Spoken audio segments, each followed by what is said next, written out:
ದಾಸವಾಳ ಗಿಡ ತುಂಬ ಹೂಗಳು ಬರಬೇಕಂದ್ರೆ ಈ ಟ್ರಿಕ್ಸ್ನ ಯೂಸ್ ಮಾಡಿ. ತುಂಬಾ ಯೂಸ್ಫುಲ್ ಆಗುತ್ತೆ. ಮನೆಯಲ್ಲಿರುವಂತಹ ಪದಾರ್ಥಗಳನ್ನು ಉಪಯೋಗಿಸ್ಕೊಂಡು ದಾಸವಾಳ ಗಿಡ ತುಂಬ ಮೊಗ್ಗುಗಳು ಮತ್ತು ಹೂಗಳು ಬೆಳೆಯುತ್ತೆ. ಈ ಟಿಪ್ಸ್ನ ಫಾಲೋ ಮಾಡಿ ಒಮ್ಮೆ ಟ್ರೈ ಮಾಡಿ ನೋಡಿ. ಹಾಯ್ ಹಲೋ ನಮಸ್ತೆ, ವೆಲ್ಕಮ್ ಟು ಮೈ ಚಾನಲ್. ಈ ವಿಡಿಯೋ ನಿಮಗೆ ಸ್ವಲ್ಪನಾದರೂ ಇಷ್ಟ ಆದರೆ ಪ್ಲೀಸ್ ಒಂದು ಲೈಕ್ ಮಾಡಿ, ಶೇರ್ ಮಾಡಿ, ಸಬ್ಸ್ಕ್ರೈಬ್ ಮಾಡಿ, ನಿಮ್ಮ ಫ್ರೆಂಡ್ಸ್ ಆ್ಯಂಡ್ ಫ್ಯಾಮ್ಲಿಗೆ ಶೇರ್ ಮಾಡಿ.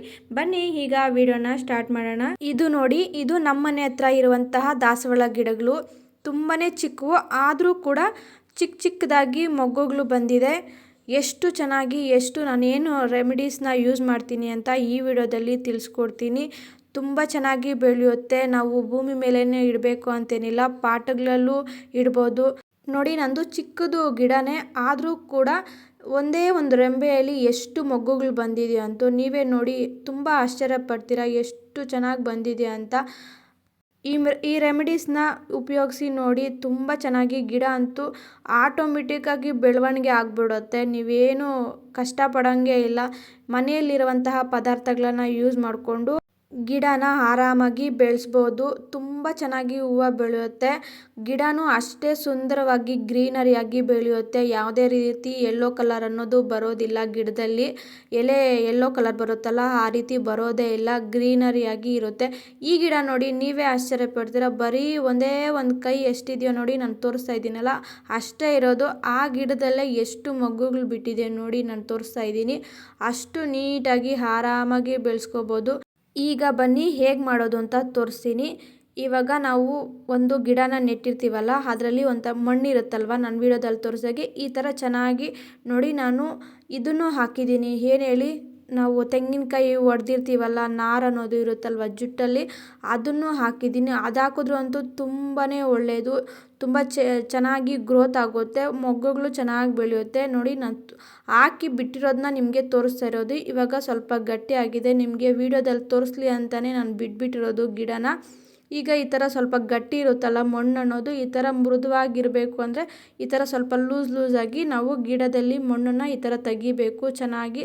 ಇದನ್ನು ಒಂದು 15 ದಿನಕ್ಕೊಮ್ಮೆ ಈ ಥರ ಮಾಡಿ ನೋಡಿ, ಏನು ತಪ್ಪೇನಿಲ್ಲ.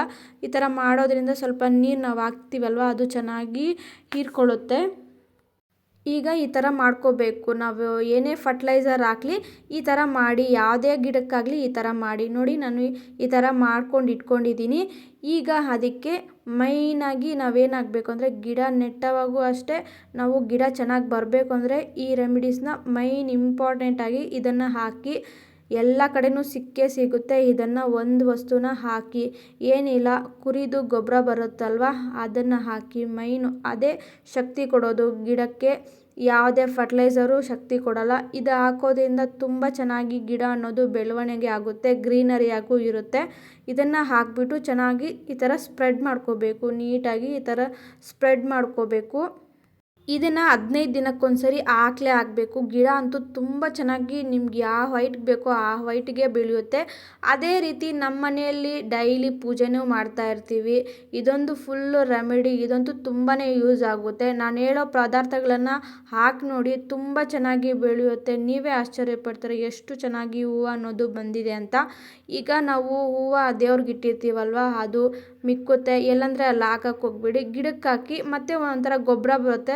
ಆವಾಗ ಸ್ವಲ್ಪ ದಿನ ಇಟ್ಬಿಟ್ಟು ಒಂದು 10-15 ದಿನ ಬಿಟ್ಬಿಟ್ಟು ಮತ್ತೆ ಅದನ್ನು ನೀಟಾಗಿ ಪಾಟ್ ಅನ್ನೋದು ನೀಟಾಗೂ ಸುಂದರವಾಗೂ ಕಾಣಿಸುತ್ತೆ. ಆವಾಗ ಎತ್ತಿ ಬಿಸಾಕ್ಬಿಡಿ, ಏನು ತೊಂದರೆ ಏನಾಗಲ್ಲ. ಇದೊಂದು ರೆಮಿಡಿ. ಅದೇ ರೀತಿ ಇನ್ನೊಂದು ಟಿಪ್ಸ್ನ ಹೇಳ್ತೀನಿ. ಎಲ್ಲನೂ ಇದೇ ವಿಡಿಯೋದಲ್ಲೇ ಹಾಕ್ತೀನಿ. ದಾಸವಾಳ ಗಿಡದ ಬಗ್ಗೆ ವಿಡಿಯೋ ಅಲ್ವಾ, ಅದಕ್ಕೆ ಇದೇ ವಿಡಿಯೋದಲ್ಲಿ ಎಲ್ಲನೂ ಹಾಕ್ತೀನಿ. ನಾನು ಈ ರೆಮಿಡೀಸ್ನ ಯೂಸ್ ಮಾಡೋದು. ಈಗ 1 ಟೇಬಲ್ ಸ್ಪೂನಷ್ಟು ನಾವು ಅರಿಶಿಣದ ಪೌಡರು ಮತ್ತು 1 ಟೇಬಲ್ ಸ್ಪೂನಷ್ಟು ಟೀ ಪೌಡರ್ನ, ಯಾವುದಾದ್ರೂ ಪರವಾಗಿಲ್ಲ, ಅದನ್ನು ಹಾಕ್ತಾಯಿದ್ದೀನಿ. ಇದು ಹಾಕೋದ್ರಿಂದ ಇರುವೆಗಳು ಅನ್ನೋದು ಕಾಟ ಇರೋದಿಲ್ಲ. ಅದಕ್ಕೆ ಇರುವೆಗಳು, ಕಪ್ಪಿರುವೆಗಳು ಬರ್ತಾ ಇರುತ್ತೆ. ಈ ಗಿಡದಲ್ಲಿ ಏನಾದರೂ ಫಂಗಸ್ ಇದ್ದರೆ ಅದಕ್ಕೂ ಒಳ್ಳೆಯದು.